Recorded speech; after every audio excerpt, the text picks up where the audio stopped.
Parliament പാസായ വഖഫ് ഭേദഗതി നിയമം ഇന്നലെയാണ് രാജ്യത്തിൽ പ്രാബല്യത്തിൽ വന്നത്. ഇത് സംബന്ധിച്ച് കേന്ദ്ര ന്യൂനപക്ഷ ക്ഷേമ മന്ത്രാലയം വിജ്ഞാപനം പുറത്തിറക്കുകയാണ് ഉണ്ടായത്. നിയമം നടപ്പാക്കുന്നതിനുള്ള ചട്ടങ്ങൾ ഉടൻ രൂപീകരിക്കുമെന്നും സർക്കാർ വൃത്തങ്ങൾ അറിയിച്ചിട്ടുണ്ട്. ഇതോടെ ഇനി മുതൽ വഖഫുമായി ബന്ധപ്പെട്ട വിഷയങ്ങൾ പുതിയ നിയമപ്രകാരമാകും മുന്നോട്ടു പോവുക. മുനമ്പം വിഷയം പരിഹരിക്കാൻ പുതിയ സാഹചര്യത്തിൽ സാധിക്കുമെന്നാണ് BJP അവകാശപ്പെടുന്നത്.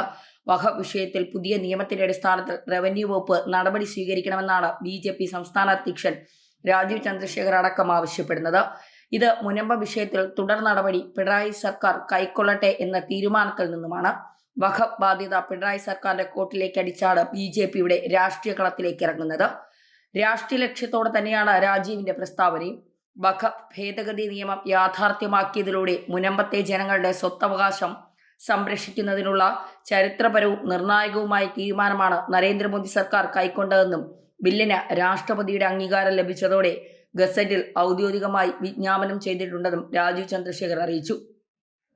നിയമം നടപ്പാക്കുന്നതിനായി ജനങ്ങൾ ആകാംക്ഷയോടെ കാത്തിരിക്കുമ്പോൾ പുതുതായി കൂട്ടിച്ചേർക്കപ്പെട്ട സെക്ഷൻ 2A അനുസരിച്ച് മുനമ്പം നിവാസികളുടെ റവന്യൂ അവകാശങ്ങൾ പുനഃസ്ഥാപിക്കുവാനുള്ള നടപടികൾ സംസ്ഥാന സർക്കാർ ഉടൻ കൈക്കൊള്ളണം.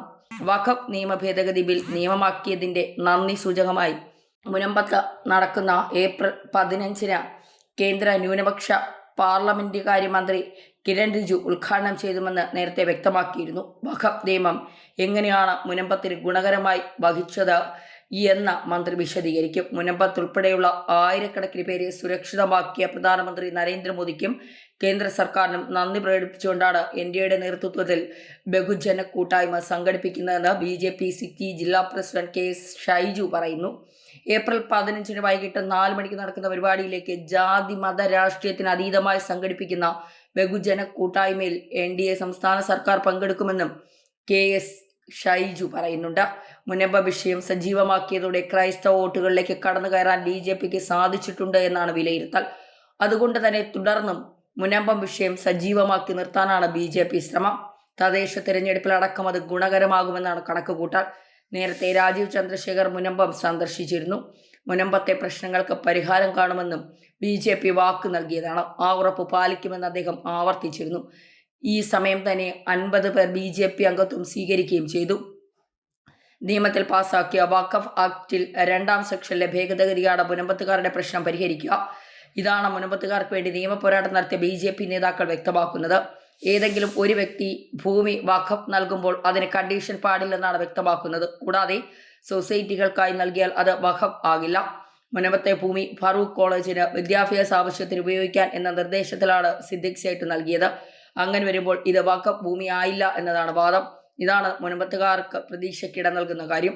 JPC റിപ്പോർട്ടിലെ 144-ാം പേജിൽ വഖഫ് ആക്ടിന്റെ 2-ാം സെക്ഷനോട് കൂട്ടിച്ചേർക്കാനായി ഒരു പ്രോവിസോ നിർദ്ദേശിക്കുന്നുണ്ട്. പുതിയ പ്രോവിസോ മുന്നോട്ട് വയ്ക്കുന്ന ഒഴിവാക്കൽ നിർദ്ദേശമാണ് മുനമ്പത്തുകാരുടെ പരിഹാരം.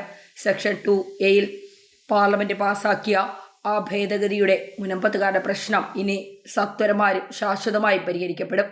പരിഷ്കരിച്ച നിയമത്തിലെ 2-ാം സെക്ഷന്റെ കീഴിൽ താഴെ പറയുന്ന വ്യവസ്ഥ കൂടിയുണ്ട്. ഏതെങ്കിലും കോടതി വിധി, ഡിഗ്രി, ഉത്തരവ് എന്നിവ നിലവിലുണ്ടായാൽ പോലും ഈ നിയമം വരുന്നതിന് മുൻപോ ശേഷമോ നിയമാനുസരണം രജിസ്റ്റർ ചെയ്യപ്പെട്ട ട്രസ്റ്റുകൾക്കോ അത് എന്ത് പേരിൽ അറിയപ്പെട്ടാലും ഏതെങ്കിലും സ്റ്റാറ്റ്യൂട്ടറി ബോഡിക്ക് കീഴിൽ രജിസ്റ്റർ ചെയ്യപ്പെട്ട ധർമ്മസ്ഥാപനങ്ങൾക്കോ ഒരു മുസ്ലിം നൽകുന്ന സമർപ്പണത്തിന് അതിൻ്റെ ഉദ്ദേശം വഖഫിൻ്റേതുപോലെ മതപരം, ജീവകാരുണ്യപരം, ഭക്തിപരം എന്നിവ ആയിരുന്നാൽ പോലും വഖഫ് നിയമം ബാധകമായിരിക്കുന്നതല്ല. ഇത് പ്രകാരം വഖഫിന് സമാനമായ രീതിയിൽ മുസ്ലിം പൗരന്മാർ ഏതെങ്കിലും സമർപ്പണങ്ങൾ അത്തരം ട്രസ്റ്റ്, സൊസൈറ്റി, മറ്റേ സ്റ്റാറ്റ്യൂട്ട് പ്രകാരം നിലവിലുള്ള സ്ഥാപനങ്ങൾ എന്നിവയിലാണ് നടത്തിയിട്ടുള്ളതെങ്കിൽ അവയെല്ലാം മുൻകാല പ്രാബല്യത്തോടെ തന്നെ വഖഫ് ആക്ടിന്റെ പരിധിക്ക് പുറത്തായിരിക്കും. ഇവിടെയാണ് ബില്ലിന് മുൻകാല പ്രാബല്യമില്ലെങ്കിലും വ്യവസ്ഥകളിലേക്ക് കടക്കുമ്പോൾ മുൻകാല പ്രാബല്യം വരുന്നത്. വഖഫുമായി ബന്ധപ്പെട്ട മണിപ്പൂരിലും ആസാമിലും വലിയ രീതിയിലുള്ള പ്രതിഷേധങ്ങളാണ് ശക്തമായത്. അവിടെ പട്ടാളത്തെ ഇറക്കിക്കൊണ്ടുള്ള നിരോധനാജ്ഞ വരെ പല മുസ്ലിം പ്രദേശങ്ങളിലും സർക്കാർ നടത്തേണ്ടി വന്നു. അതുപോലെ തന്നെ ഏതെങ്കിലും തരത്തിൽ മുനമ്പത്തോ കേരളത്തിലോ അത്തരം പ്രതിഷേധങ്ങൾ ഇറങ്ങിയാൽ സർക്കാർ അതിനെ നേരിടുമെന്ന് നേരത്തെ തന്നെ അമിത്ഷാ പാർലമെന്റിൽ വ്യക്തമാക്കിയിരുന്നു. ആ വ്യക്തമാക്കൽ കൃത്യമാണ്, വ്യക്തവുമാണ്. എന്തായാലും മുനമ്പത്തുകാർക്ക് അവരുടെ ഭൂമി തിരിച്ചു കിട്ടും എന്നുള്ള കാര്യത്തിൽ ഒരു സംശയവും വേണ്ട. അത് കിട്ടുക തന്നെ ചെയ്യും. അത്തരം നടപടികളിലേക്ക് കേന്ദ്ര സർക്കാർ കടന്നു കഴിഞ്ഞു എന്ന് തന്നെ പറയേണ്ടി വരും. എന്തായാലും ഈ വഖഫ് ആക്ട് പ്രകാരം ഏതെങ്കിലും തരത്തിലുള്ള പ്രതിഷേധങ്ങൾക്ക് ആരെങ്കിലും മുതിർന്നാൽ, കാരണം മുനമ്പത്ത് ഹിന്ദുക്കളുടെയും ക്രിസ്ത്യൻസിൻ്റെയും ഭൂമികളാണ് കൂടുതൽ പോയത്, അതുകൊണ്ട് തന്നെ ആരെങ്കിലും കടന്നു കഴിഞ്ഞാൽ അത് കൃത്യമായ ഇടപെടലിലേക്ക് കേന്ദ്ര സർക്കാർ കടക്കുമെന്നുള്ള കാര്യത്തിൽ സംശയമുണ്ട്. സൈന്യത്തിനെ ഇറക്കിയുള്ള മുന്നോട്ട് പോക്കാണെങ്കിൽ അങ്ങനെ തന്നെ അതിനെ നേരിടാനാണ് സർക്കാർ തീരുമാനിച്ചിരിക്കുന്നത്.